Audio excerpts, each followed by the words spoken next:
Hello there, so I suck at making storyboards. The most complex ones I've created are simple background flashes and moving an image from one side of the screen to the other. If you asked me to do much more, I'd be stuck, since I feel like the storyboard creation tools are extremely limited. There's only a few commands that can be used, like fade, move, and scale, which aren't meant to do much more than simple animation, plus the in-game storyboard editor is near impossible to use. It's actually easier to hand code everything manually or to use external software. And that's part of why I respect the work storyboarders do. Despite the limitations put in place, people are able to create highly complex visual experiences. Something about making this within the limited framework of those with storyboarding appeals to me much more than, say, if the same thing were done in some legitimate animation program. Yeah, it's silly, it makes more sense to prioritize the final product, but to me, making something cool with extremely restricted tools can make it feel more valuable. I'm sure there's countless situations where you'd feel the same. That view on storyboarding parallels my view on mapping too. Sure, yeah, I think maps can be cool in spite of only being circles and sliders, but I want to talk about something more specific than just that. There's this one type of map, a map genre you could even call it, that gives me the same feeling as complex Osu storyboards. Maps with severe object placement limitations. Or, in other words, the type of map that has such a strict set of self-imposed rules that you can see its design concepts by selecting all objects at once. Like this map here, which avoids mapping in the center of the screen. Or this one, which has only objects in a few specific locations. I like to call these ctrl+a maps because, keyboard shortcut. Instead of using the entire playfield as most maps would, these maps limit themselves in distinct, original ways, and I find that interesting. Problems can easily come from this type of mapping though. With fewer opportunities for object placement, naturally comes fewer opportunities for accurate music representation, which then makes these ctrl+a maps even more valuable to me if they can coordinate their limits with a song. Considering what self-imposed limits are set, that might not always seem practical however, so let's look closely at a few object placement limitation maps to see how some mappers effectively reflect music in spite of their restrictions, and how others don't.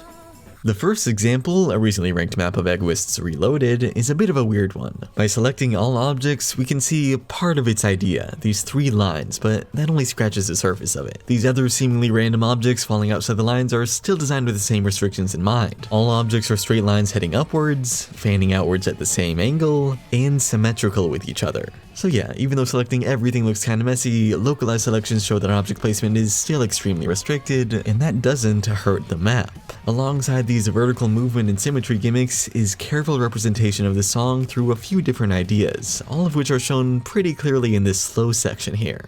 First, different phrases of the music are separated through which area of the screen is prioritized. These first two measures have all objects on the left side of the screen, then when the song changes, the next two measures are on the right. That idea repeats over and over again as the song's phrases support. Second, musical buildup is expressed by height of objects on the playfield. Pretty understandable given the map uses upward movement as one of its main concepts. In this section of the song, the vocalist increases in pitch and volume, aka it builds up, and that's shown by the raising positions of the third and fourth objects of every combo.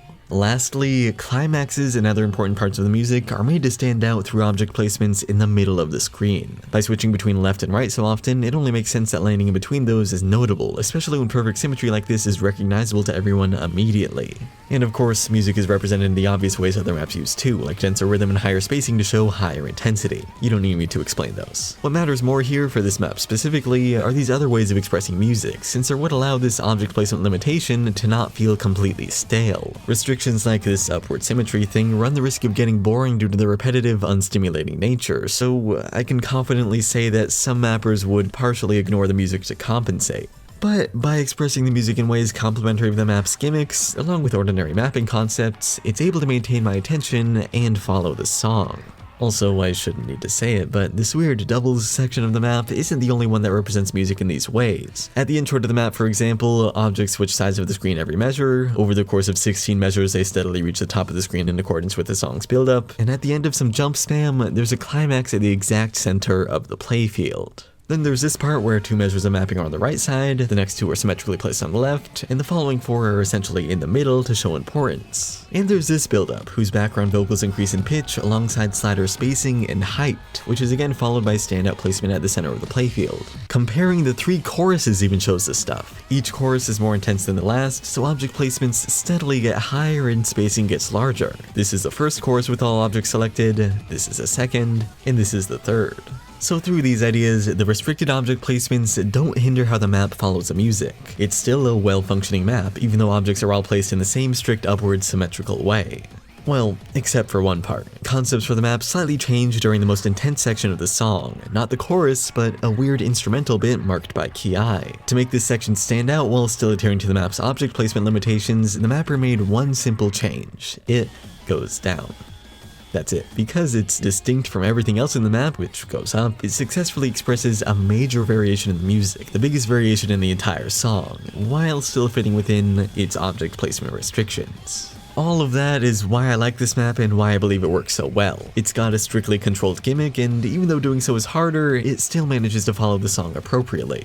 Not just appropriately actually, it follows the song way better than most other maps that give themselves the freedom of doing anything and everything to associate with music. Reloaded reflects the song in ways that complement its handicapped object composition, which makes it work even better.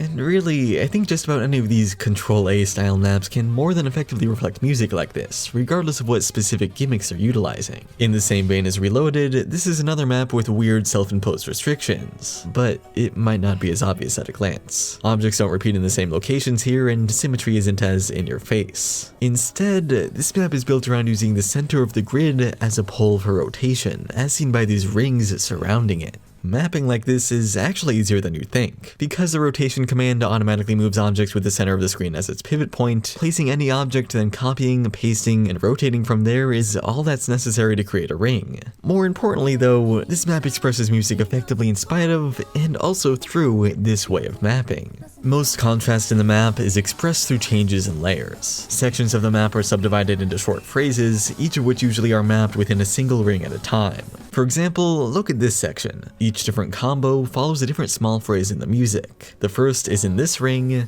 the second is closer to the center, the third moves outwards, and the fourth moves outwards again. Then here, when there's no major changes in the song, all objects stay within this one ring to show that, which is then followed by a change in the song and therefore a new layer. Given the map is built around these big circles, it only makes sense that rotation plays a similar role in musical expression. At the start of each small phrase we just talked about, there's a switch between either clockwise or counterclockwise rotation. Starts out counterclockwise, then goes clockwise, counter again, and clockwise again. Then that section without much musical change is, of course, rotating in one direction the whole time. Building on that, switching between different rings also expresses build-up or intensity loss in the song. Sometimes that can be done like this, where objects move away from the center every 2 beats to show a clearly gradual build-up, or it can be done more quickly, like here when over the course of 6 objects, it moves from the outermost layer into the innermost layer. And lastly, just like Reloaded, this map makes certain sounds feel special by representing them with objects in the center of the whole arrangement. Like the first 50 seconds of the map normalize ring-based object composition, then right before the chorus is an important pause in the song, which is preceded by the first circle in the map to utilize the middle of the playfield. So you get it by now. This map is built around a limited object placement, which also limits how music can be expressed, but the mapper still managed to keep the map interesting while effectively following the song. It's the same as Reloaded, but under completely different restrictive circumstances, which is what I wanted to get across. Whatever restrictions a map has, there will almost always be ways to successfully express music, and knowing how to do that is something I value in mapping.